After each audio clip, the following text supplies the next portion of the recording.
Esther chapter 2. Now, Esther chapter 2 carries from the narrative from chapter 1.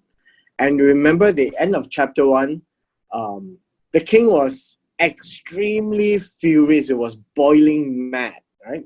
It was like a volcano waiting to erupt. And then one of his officials were telling him, why don't we do this? We make a decree. Number one, remove Queen Vashti as queen. We have to put a decree out that all women must listen to the man. And now to pursue looking for a new replacement for the queen. And that's where we are starting in chapter 2. So after these things have happened, when the wrath, the anger of King Ahasuerus subsided literally means go back down. You can say that it has gone away. He remembered Vashti, what she had done, what she had been decreed against her. So this was not only at the heat of his anger. Now that his anger has gone, he is very clear that these were things that he had signed off.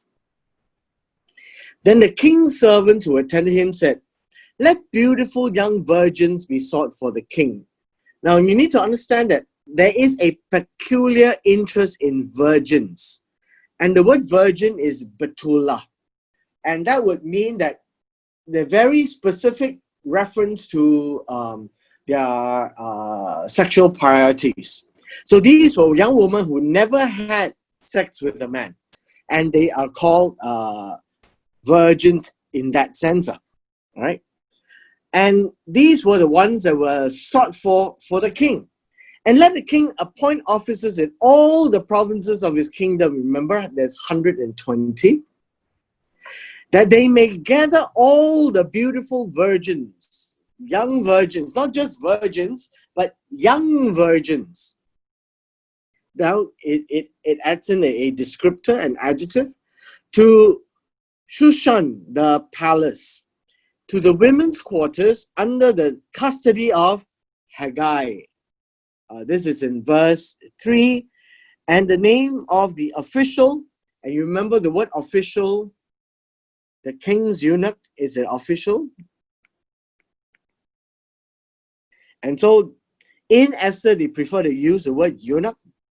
So the name of this chap in verse 3, his name is Haggai, right? Haggai. Haggai is the name of this particular eunuch. And so they prepared. Beauty preparations means all the barang-barang that needs to be given to the women to keep them beautiful. And then let the young woman who pleases the king be made queen. Now this is a very interesting statement which you can't see in the English, but we have been seeing it since the book of Genesis. And this is what it means.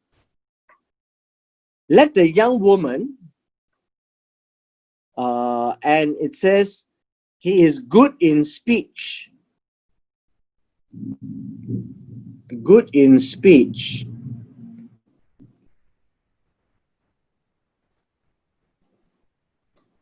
In the eyes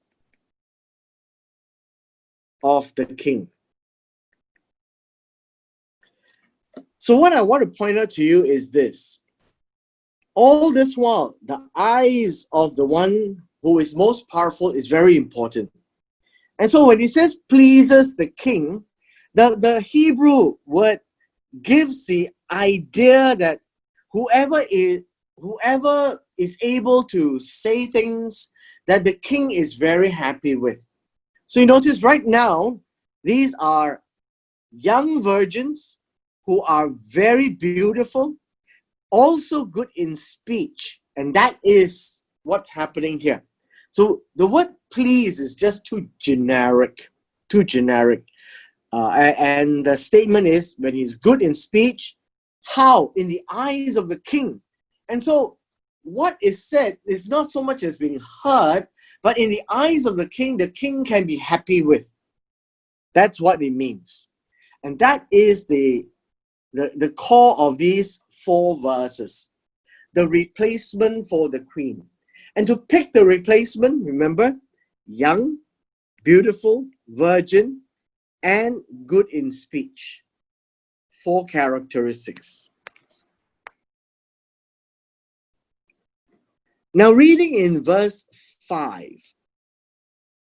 In Shushan, the palace, there was a certain Jew whose name was Mordecai.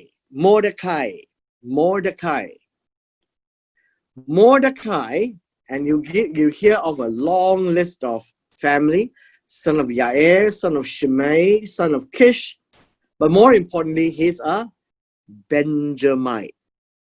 And so when you call somebody a Jew, the Jew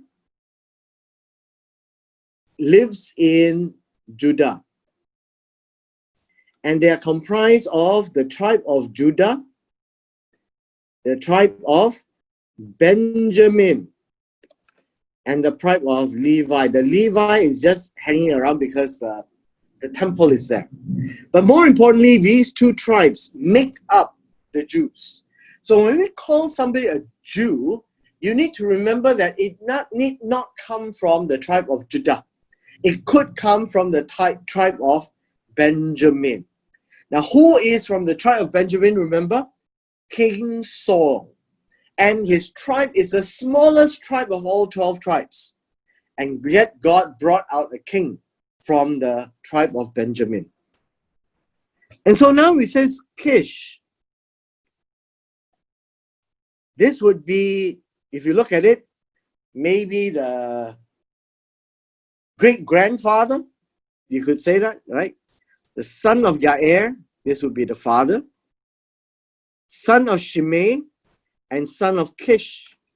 And Kish came to Babylon at this point in time, carried away from Babylon with the captives, together with Jeconiah, the king of Judah, whom Nebuchadnezzar, the king of Babylon, had carried away. So he would be the first, second, third generation now in Medo-Persia Empire, right? The third gen. With this plan and this introduction of Mordecai, Mordecai had brought up Hadassah. If you look at verse 7, Hadassah comes from the word myrtle. It's a type of tree. It's a type of tree. And it's used in a number of places. But in this particular book, Hadassah had another name, Esther. And perhaps Esther is an Aramaic name. Perhaps, right? Esther means star. And his uncle's daughter, for she had neither father nor mother. So her background is, she is an orphan. Fatherless and motherless as well. So you know what the Jews are always taught to do. Israel as a whole are always taught to take care of the fathers and the ones without husbands, the widows. And the whole idea across the whole Testament is to make sure that all these people are considered weak and helpless within the community, and they need to be taken care of. And so this word uncle then becomes interesting. Uncle would be the father's brother.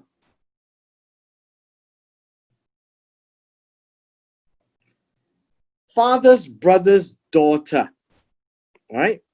And that's Esther.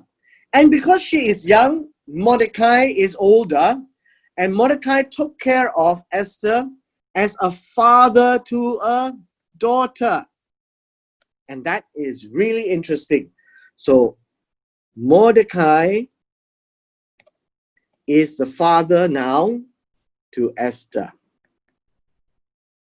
And Esther must have also been quite beautiful.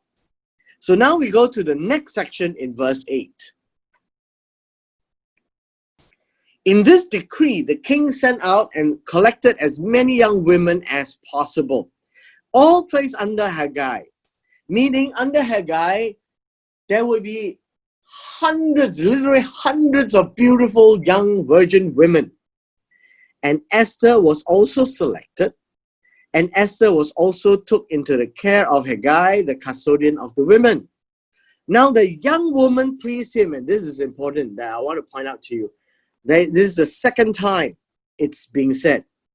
This whole concept of grace is repeated all over again. If you look at verse 9, now the young woman says, pleased him. All right? Pleased him. What did it mean to please him? It is to be good in his eyes.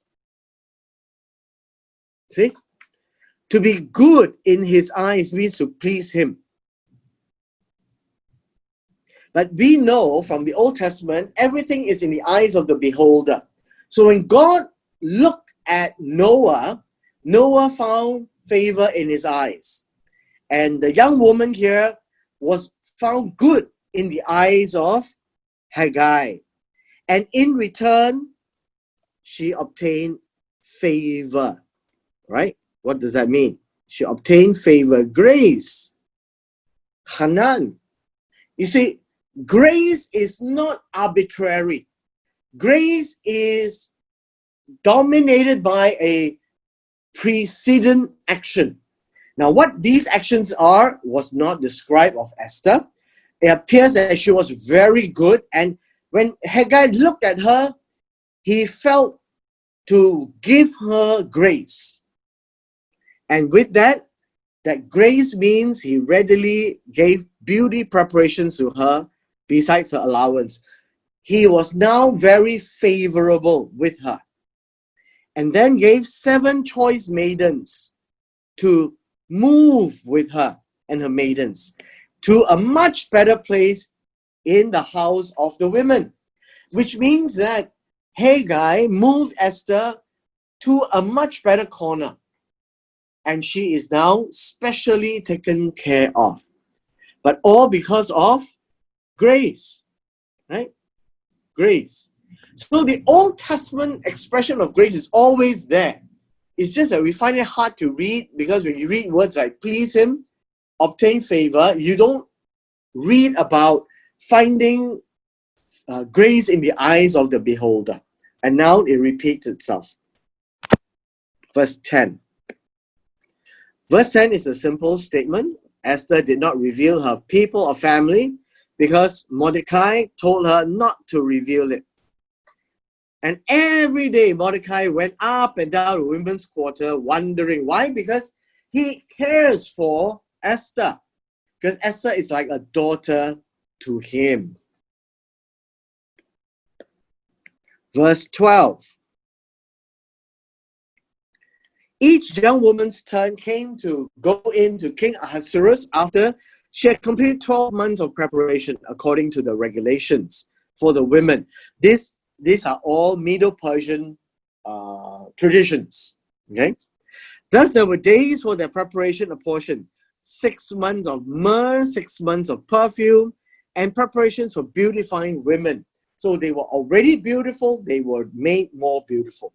Thus prepared, each young woman went to the king and was given whatever she desired to take with her from the women's quarters to the king's palace.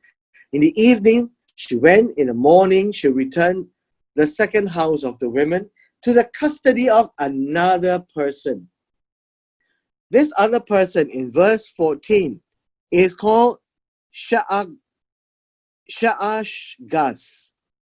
Sha'ashgaz.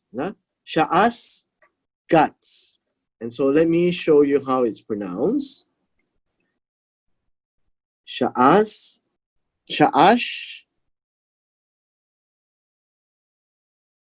gas, right? Sha'ash, gas.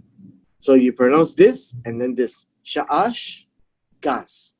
The king's eunuch who kept the concubines. Now notice, this is very important. Two words here. Kept is shamar, is to guard.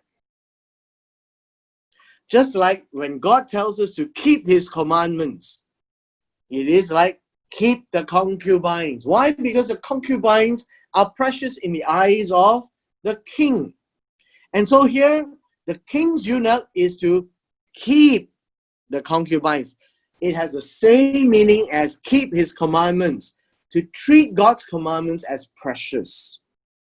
But you look at this point here, concubine. Concubine. You find that concubine, in a way, has become a sort of a wife. But not quite. Doesn't have the full recognition of a wife, perhaps. Does not have the full status as a wife, but for all intents and purposes, is a wife. Now, if you remember when we studied in the book of Genesis, when Isaac had sex with Rebekah in the mother's tent, that is consummation of the marriage. And she became a wife. And so the idea in the Old Testament is by actions.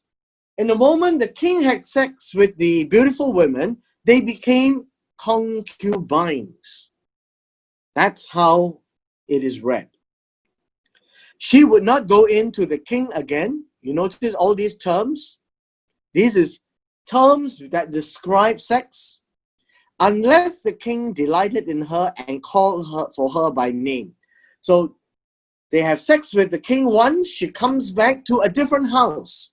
A different eunuch is taking care of them, and she will never see the king again, or never had sex with the king again, unless the king is happy with her.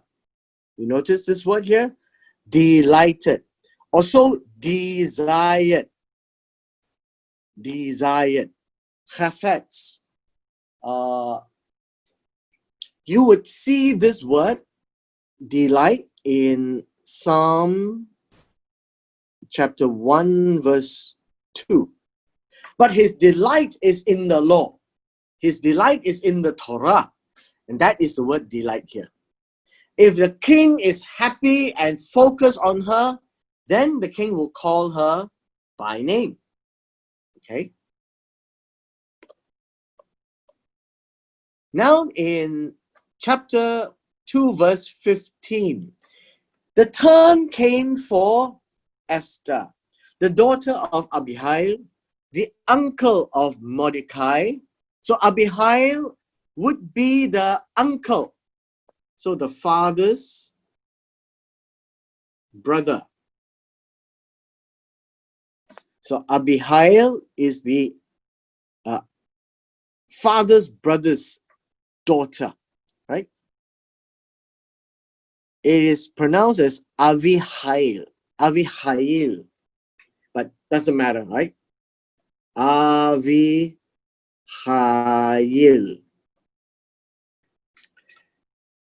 And now it tells us again, this is the second time in this chapter that Mordecai is taken her as his daughter.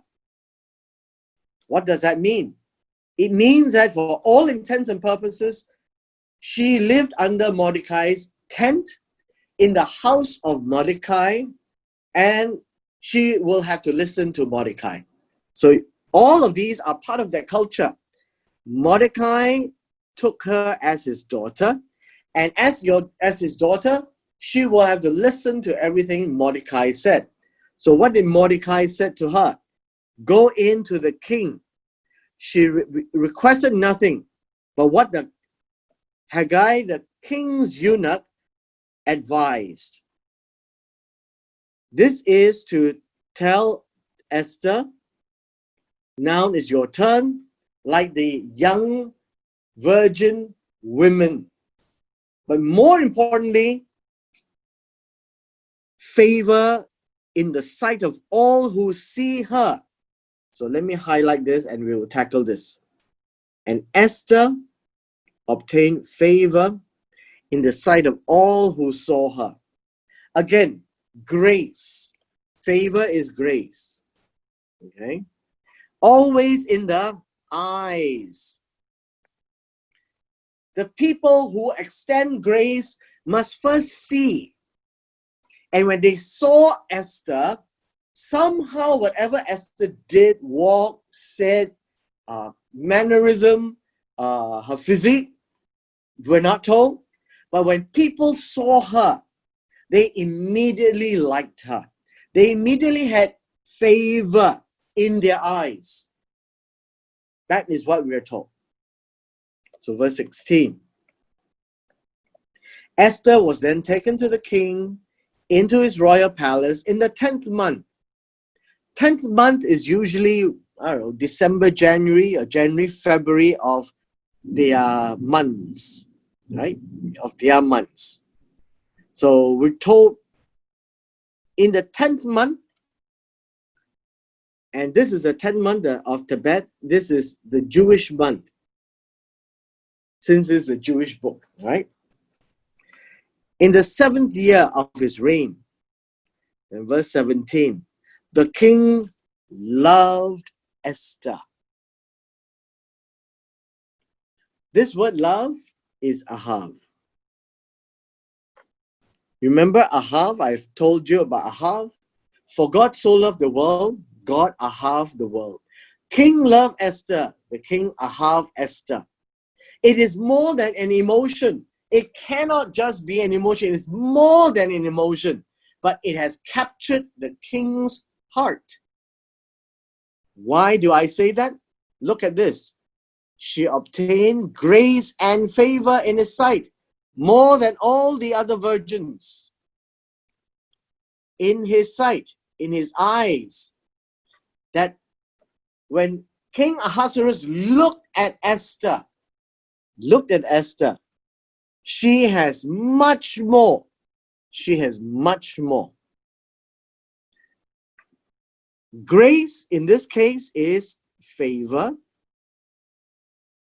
Favor in this case is mercy. Now, I've told you before, mercy is a very unique word.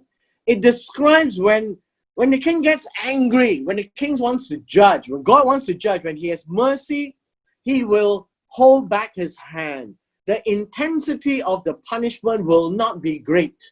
But when God removes mercy, the full force of the punishment will be upon the person. So when it is said that Esther had grace and favor, this would be favor and mercy. That in the eyes of the king, he's very happy with her. At the same time, that if in case anything happens to Esther, he will have long suffering. He will be very merciful.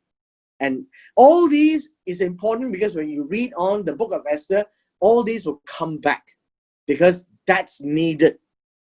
All right? And so he set the royal crown upon her head and made her queen instead of Vashti. And then now there was a great feast called the Feast of Esther. It's a very strange feast. It's called the Feast of Esther. Now, we say Feast of Esther. It doesn't really need a whole lot. This would be the banquet. The banquet that was thrown for Esther. Right? It's about Esther. And who is there to celebrate? All his officials and servants. And he proclaimed a holiday. That is how happy the king was. Right? Verse 18. It was a holiday. Why do they call it a holiday? That's very interesting. Verse 18.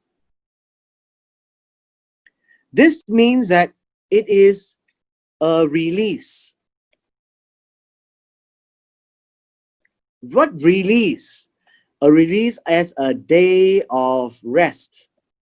That people don't have to work that day. Right? There is permission given to be quiet. That is the word holiday here. In the Torah, the holiday where they talked about is holy day. Is a day that God has set apart. And that's what holiday means. But today, we are more inclined to talk of holiday like this. Nothing to do with God. And so in this particular instance, yes, this holiday has nothing to do with God.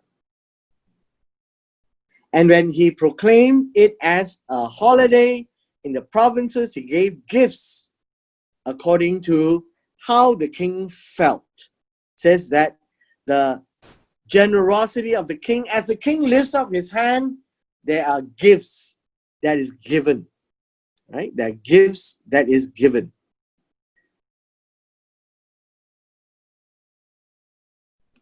Now, coming to verse 19, our last part.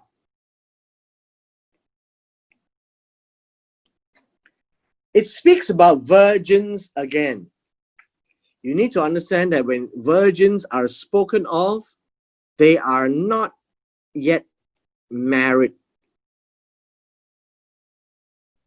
And again, I have mentioned to you, married would mean would have sex already with the king. And so now the virgins were gathered together a second time. Mordecai sat within the king's gate. Now, Esther had not revealed her family right here. And her people, just as Mordecai had charged her, for Esther obeyed the command of Mordecai, as when she was brought up by him. Remember, Mordecai was the father to Esther. That is the culture. All right? Verse 21.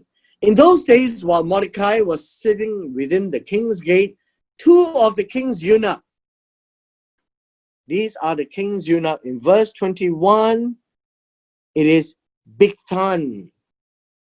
And then the second guy is Teresh. They were doorkeepers. And they became furious and sought to lay hands on the king Ahasuerus. This is important. The officials here is that they were guarding the threshold. What is the threshold? The limits. Okay, the limits. I would say the limits of the palace. Right? They were guards, and they were very angry with the king. Don't know why, but this was an important incident. Right? A very important incident. And so this matter became known to Mordecai. How does Mordecai know things? Well, he found out, right? And then he told Queen Esther. Now, understand this. It is at a time when Esther was already crowned queen. And Esther informed the king in Mordecai's name. What does that mean? Right? Now, let me just show you what this means. In Mordecai's name, right? In Mordecai's name would be on behalf of Mordecai, okay? In the authority of Mordecai. This is a very Hebrew term. So that when Esther approached the king here and informed the king, the informing literally means to report, right? to report to the king what has happened. In Mordecai's name literally means on his behalf. That Esther is speaking on behalf of Mordecai. Esther has the full authority of Mordecai to speak to the king about this matter. This one here, the plot to kill the king. And so what has happened is an inquiry was made. What is an inquiry? To search the truth. Was made into the matter, and it was confirmed. It was confirmed. Found out, everything is there. All right? And with that, they were both hanged on a gallows. What is a gallows? This is the hanging gallows. Well, the days are that instead of the Romans doing crucifixion, the Medo-Persian loves to hang people by the neck, right? And what was done was, it was written in the book of the Chronicles in the presence of the king, which means that when these things happen, there are people who actually write royal history. And so it was entered into the book of Chronicles, the history books that is being recorded. And with this, we conclude chapter 2. Any questions? The background of Esther here, they're still painting the picture. Okay, in chapter 2, the main story hasn't started yet. All right. Now, we have seen in these 2 chapters some of the customs of the Hebrew people. We also see some of the customs of the Medo-Persian people. One of the things that you would never find in Esther is the name of God. Esther is the only book in the entire Bible, the Old Testament, that does not contain the name of God, Yod-Heh Vav-Heh. Oh, why? Don't know. Never had. So one of the things that they discovered that in the Dead Sea Scrolls, they have found parchments of every book of the Old Testament except Esther. It seems that when you have the name Yod-Heh Vav-Heh in the document, you cannot simply discard. So you gotta bury it or keep it. So they kept the jars, right, in Qumran.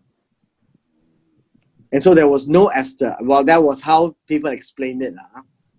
So Esther was never found in the Dead Sea Scrolls. Since the book of Esther is in the Bible, that means there's something to it. Yes. Huh? And so later on, you find that one of the feasts that happens in the later chapters is also observed by the Jews today. When we get there, I'll highlight to you. This one here called the Feast of Esther is not observance. It is just a party named after her. Oh. Is it because of a coronation? Yes.